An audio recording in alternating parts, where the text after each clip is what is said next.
Hezekiah, what's happening, man? What's going on, sir? It's been a while. It's been a minute. What you been up to? Everything. Just doing what I do. So, in terms of, we say everything. So, what are you doing now that people will be surprised or shocked by? What you got going on? Is there something interesting happening overseas or something that people go, Well, what you doing? we get ready to go to Africa. We're doing a live recording in Cape Town, South Africa. Really? So I'm excited. First time? First time doing the recording. It's not my first time going. Gotcha. Yeah. Gotcha. Why? Well, we've been going for the last 10 years. We set a church up over there, and so we've been going for the last 10, 12 years. And so I just think that, gospel music over in South Africa, they love the U.S. gospel, Mm-hmm. and they love the sound. I love the sound from South Africa. So we kind of infusing it together, putting it South Africa. Explain to the people who don't know the praise and worship in South Africa, in Nigeria, in Ghana. We think we do praise and worship. Bruh, I was at a church in Ghana in 2008. Yes. That was crazy. They on a whole different level. Whole nother, They do praise and worship. whole nother level. Well, I think the difference is, of course, it's authentic. Not that our worship is not authentic, but I think, because we basically sort of have everything at our feet. When I first went to South Africa, I met a group of people who did not have medical coverage, who did not have the means to even go to the doctor. And all they had was worship. And so they came to church worshiping, but they were worshiping because they needed something from God. And they wanted God to heal them because they didn't have the means to go to doctors. So I think sometimes when worship really truly comes from the heart, and it's not about the look, it's not about the fashion, it's not about the, who's singing. It's just about, it comes purely from the heart, because really what comes from the heart reaches the heart. And I found from being there, like they come there, worshiping from the heart. There was a young man who, when we did the offering, he didn't have any kind of means of money to give. He ripped 2 buttons off his jacket and gave 2 buttons. And that was his offering. I also think what has actually hurt us is that when you look at what took place during slavery, we were not allowed to express ourselves. Yes. And I think that still sort of hinders us in terms of no, shouldn't do that, or you're carrying on too much. Yes. As opposed to when I went to services there, we talk about allowing the Holy Spirit to move. Mm-hmm. They ain't tripping on the clock. Mm-mm. They're not, like I've seen some preachers. Hey, it's time for me to preach. Time for you to preach. As opposed to allow it to serve worship. I think probably one of the greatest things I ever saw. Kirby John Caldwell was not there that Sunday. It was one of their other pastors. It was Windsor Village United Methodist Church. And the praise and worship was so powerful that the preacher literally chose not to give a sermon. Wow. The entire 2.5 hours. Wow. Was praise and worship. And now he talked in between, but it wasn't like stop praise and worship, Full time for the sermon time. Right. He allowed The worship. the Holy Spirit to move. And I just personally believe that that I've seen a lot of preachers quench or just stop the Holy Spirit from moving and not let that moment, not be in the moment and say, you know what, my sermon can wait because something else is happening. Exactly. And I think when we get to that point, I think that's when we will see a major display as we've seen in Africa. I think we'll see an authentic group of people coming and letting God have his way without quenching it and saying, okay, it should be in order. because I grew up in a church where there was an order. Right. And if you didn't follow the order, then you was out of order. But again, I think, we have to get back to that place where it's just pure worship, and whatever God says, then that's what we do. So you're in a unique position because you're bishop, but then you also got the music piece. And if there are two forces that are constantly battling in a church, there's that preacher And the musician. and the musician. And the music, yes. Wonder. Because here's the reality. I don't care how great a preacher you are. You need that music. I mean, you can be the greatest preacher in the world, but you need that music. I think, again, trying to get both sides to understand that. The minstrel need the preacher, and the preacher need the minstrel. And I really believe that that's where I come in at, to kind of help both sides come together. And as well as I know, when both sides lock, Oh my God. it's a major experience. V. Michael McKay. Oh yeah. When he was, so my wife was the first female staff pastor at Brook Hollow Baptist Church Without Walls. She was Wow. education ministry. Okay. And so when they were on Bingo, the original location, so she had these tapes, and V. Michael was so in sync with Pastor Ralph Douglas West. V. Michael would be literally writing songs as he was playing, and Pastor West would say the lyric.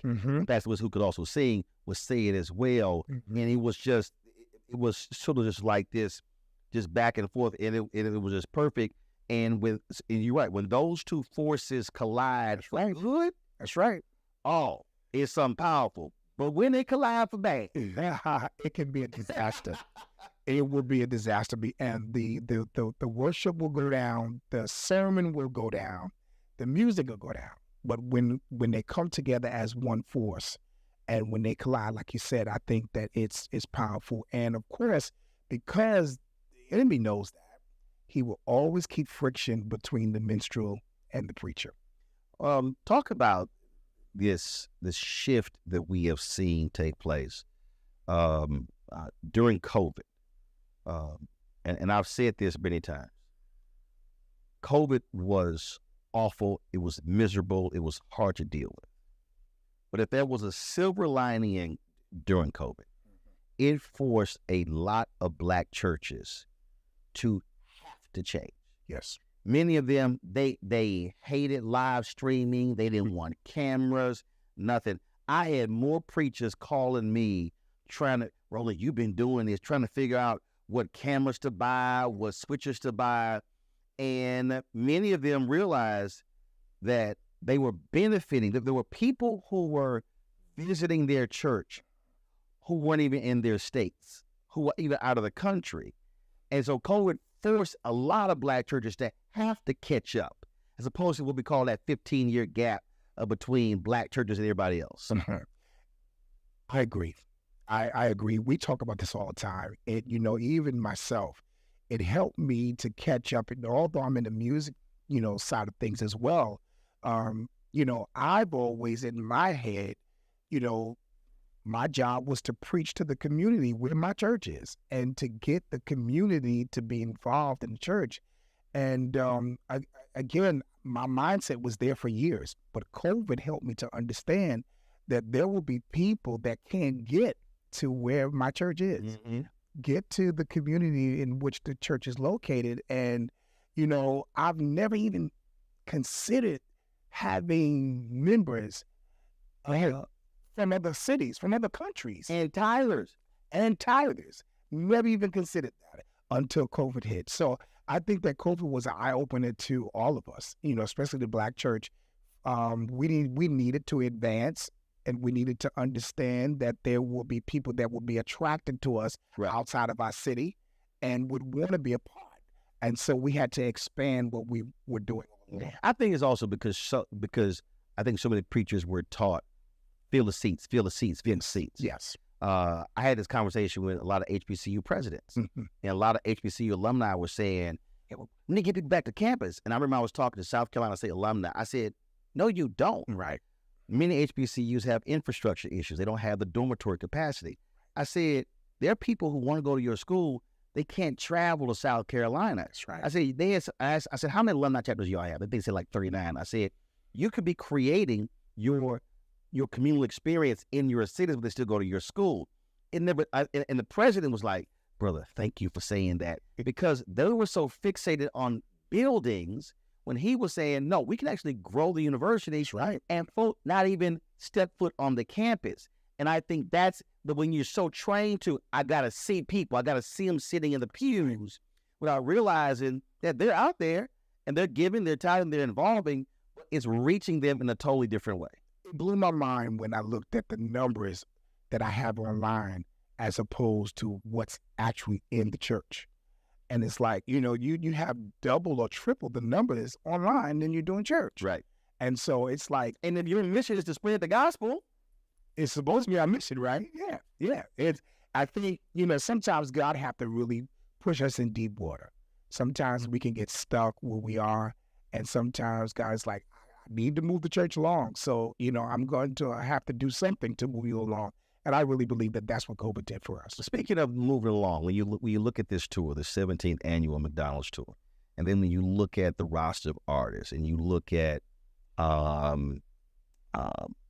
new sounds, different sounds, not traditional sounds, what does that say to you about the next phase or the next decade or 2 decades of gospel music? I believe that it's moving in the right direction, really. As I look at all of the artists that's on, I think each of us bring a different element. And I think that the message of gospel needs to get out, that it's broader than what most people think. We have all different types of music as it, relates to gospel music. And I think that this is what this tour is going to bring to the table. Like, this is what gospel really is. You have your traditional, your contempt, you have, your urban contempt. Well, a couple of artists were talking about Brie Babineau. She said, "I'm neo soul." Right, and you don't hear people using that phrase exactly with gospel. Her deal was, but this is what I listened to growing up. And exactly, this is what informed my musical taste. Mm-hmm. And that's what it is. And I think that if we don't bring it to the table, people won't see that. People won't understand. Most times when you think of gospel music, on the secular mindset, it's always back in the day in the 60s or, the 50s. But again, I think that we are bringing some to the table that have not been done. And so we're moving forward just to see, the multi-gospel artists that's on the tour now. It really puts a smile on my face. And I'm thinking about the contemporaries and the urban contempt. And, back in the day, I was considered contempt, but now I'm considered tradition. Right. And it was like, but it's like, right. Hey, so you go from being edgy, all of a sudden, old school. Right. Put it in A-flat. Let me hear A-flat, please. Here we go. Won't he make you?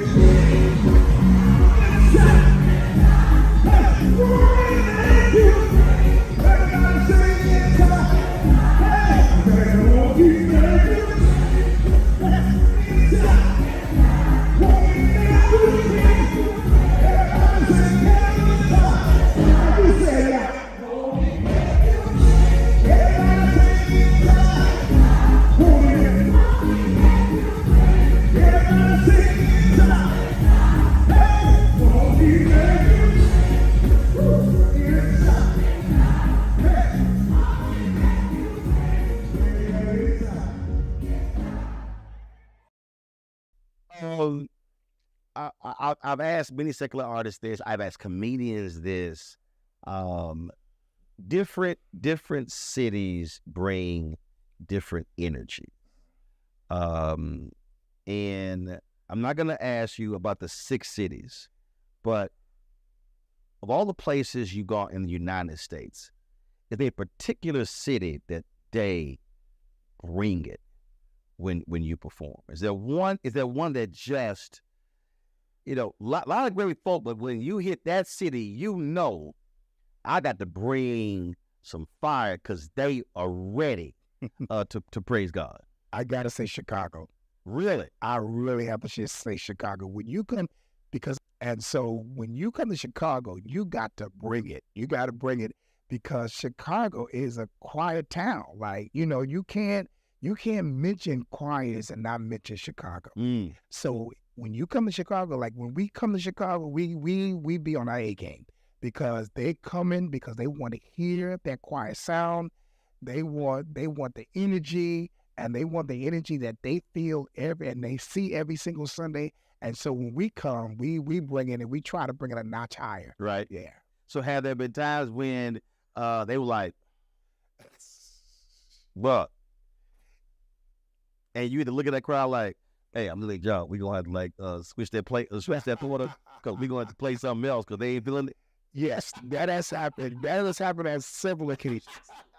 But then you know what? You have to know where you're going, right? And then you have to know what songs to pull out, And so, do you adjust that depending upon the city and where? Really? Okay, so now this is what I do. I don't ever stay in the dressing room. Some artists stay in the dressing room until it's time for them to sing or to perform. What I like to do, I like to go inside of the crowd or I'm behind the stage, and I'm feeling the room. Yep. And I'm feeling what the crowd wants. Because a lot of times it's almost like preaching, pastoring. Sometimes I prepare a sermon, but then I have to switch it when I sense the room that the room needs something else. That's how I give speeches. Like literally, I don't write speeches. Wow. I wrote one speech, never read from it, but literally, I don't write the title. I don't have any notes, but that's exactly what happens. You have to read the room. I sit in a sense the people, and the room says to me, right, told discernment, and I've given speeches, and the host would say, "How did you know we were dealing with that problem?" I'm like, "I didn't know. He knew. I didn't know." But absolutely, and you feel it. 'Cause I remember I spoke. It was the New York Black and Puerto Rican Caucus in Albany. Doc, and I'm sitting there, and they're coming up to me. They're like, "Miss Whitney, anything?" No. They were like, "Are you okay?" I'm like, "Fine."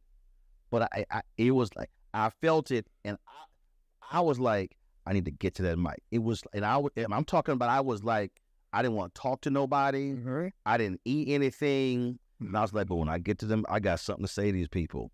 And man, went up there. And so the next year, Bakari Sellers spoke. He called me. He was like, "Say, bro, what did you talk about last year?" He's like, "Cause I was speaking this year." Right. They still talking about what you talked about. I said, "Well, that's part of my job. I want to make it hard on that next person speaking." That's what you do. That's exactly what you do. And I think the key to my success is discerning the room, discerning what the people want, and then knowing what to do when you get on stage. And a lot of times we kind of rehearse our set, but sometimes the set, the atmosphere or the room, all the people is not calling for what you set out to put. So, and I think the worst thing in the world, if you are, and again, whether you're a speaker, whether you are a musician, whether you're a singer, is or even a DJ. Like I hate when DJs do. That's true. And they trying to DJ, they got a blast. They play the wrong song. They play the wrong song, right? We read it. What you doing, right? And you have to be willing to read that room and make that switch. And a lot of people don't like that. They're like, no, I'm gonna do it this way. And it's like, well, and the artist's gonna let you know we ain't feeling what you give it out. It's true. So true. And if you don't read the room and if you don't discern the room, you can really fall on your face.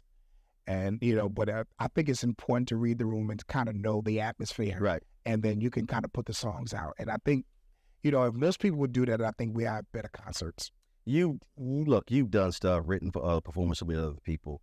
Who would you say, it's not putting you on the spot, but it sort of is, but it was just unbelievably magic when y'all got together either to write it or produce it or even do it live. That out of all the different people, it was just, even today, you go, wow, that was crazy. I wrote a song back in the 80s called I'll Make It. And I've always wanted to do that song with John P. Key. And we finally did it. Really? And it's like every time I hear it, And every time we get together and we do it on stage, it's just like, this is it. Wow. So, What about it? I think actually when I wrote the song, and after the song came out, and after I got accustomed to hearing John's voice, in my head, I was like, this is really a song for him, you know. And at the time I wrote the song, I didn't even know who he was, you know. Wow. Yeah, so I didn't know John at the time. But then, you know, after I heard his voice, I was like, that voice needed to be on that song. And so I always wanted to, wanted to sing with them. And so after a few years, we re-recorded it, and I called him. I said, John, I want you to do I'll Make It With Me. He said, what? He said, okay, cool, we gonna do it. And we did it, and it's like, even now when I play it, listen to it, I'll be like, this is it. And then if we ever together, and we did it a few years ago in Richmond together, it was like, the crowd went crazy. Yeah, so I would have to say John Key. I think there's some, what always amazes me is when, and I know this is hard for being an artist, that you're still putting new music out, you still want to express creativity and still want to stretch, but there are just some songs that they hit folk in a certain way that they're like, look, you can go and sing the rest of that stuff if you want to, but I need to hear this. And when you were talking about that, and I was on Instagram Live and I was just killing Show Up. And Johnny, because I never met him as well. Mm-hmm. And he hits me, he said, are you serious? I was like, John, you don't understand. I said, bruh, I said, you can put out all the other stuff. I said, but that song, and you're right, that choir, and I said, the repetition, hit, it's a whole different thing. And we've since become friends. When he did with the song during COVID, it was the Go-Go infused song. He sent it to me beforehand, and I was just like, just killing it. But it's just some songs that look. Jan has that sound. He has that sound, and he has that voice. It's gonna capture you, and it's gonna ring in your head. It's gonna ring in your heart, and you know, he just write those songs that you just gonna keep on doing this. You're just gonna keep on playing it. When you think back to just all the different songs that you've done, and it's always interesting when I ask this question, because most artists will say something that most people do not agree with. Mm-hmm. What is is it a song or an album that you're like, that's it for me, that you've done? I would have to say my Live in Toronto album. That live project in Toronto still rings in my heart and my mind. The songs like Clean Inside, that song still, everyone, after 30 years, we're coming up on 30 years of doing that live album. And that song still is a favorite of everybody. So I would have to say that. Also, I also have to say the live at Radio City Music Hall. When we did that, we did the song I Need You to Survive. Mm-hmm. And we did that song basically for 9/11. Mm. And so that's another song that really, really, I have to say that's one of the songs that I kind of go back to.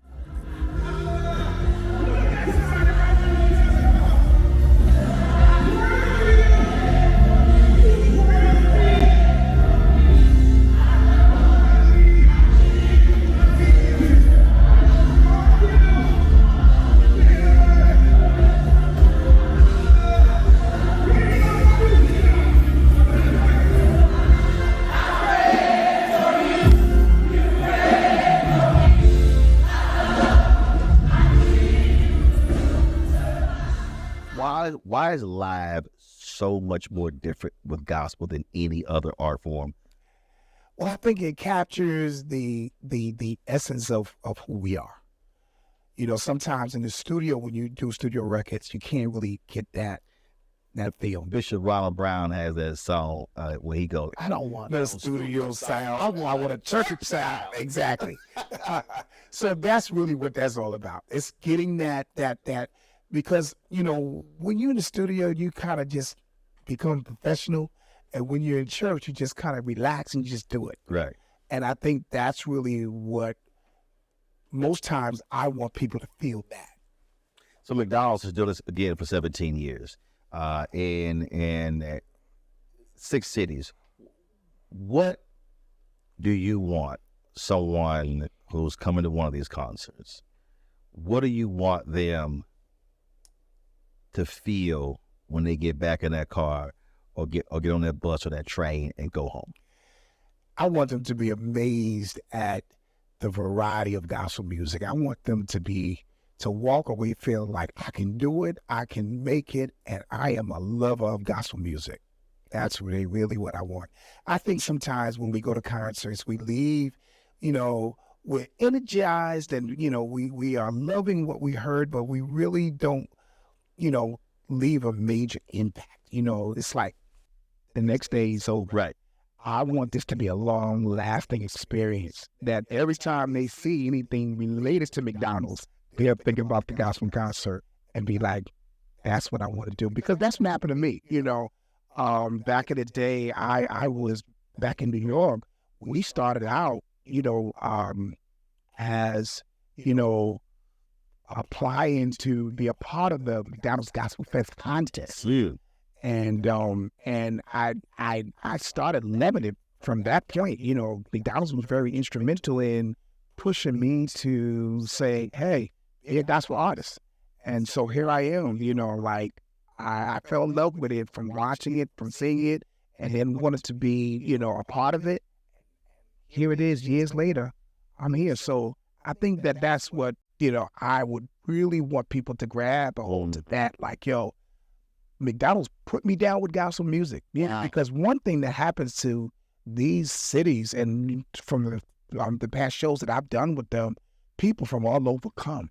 And some of them come and don't know what to expect. And when they leave, they be like, wow, this is what gospel music is? We're like, yes, we've been trying to tell you this all along. And now you know. Bishop, always good to see you, my brother. It's always good to talk to you, man. Yes, sir. You're doing real good. I'm proud of you, bro. I appreciate it.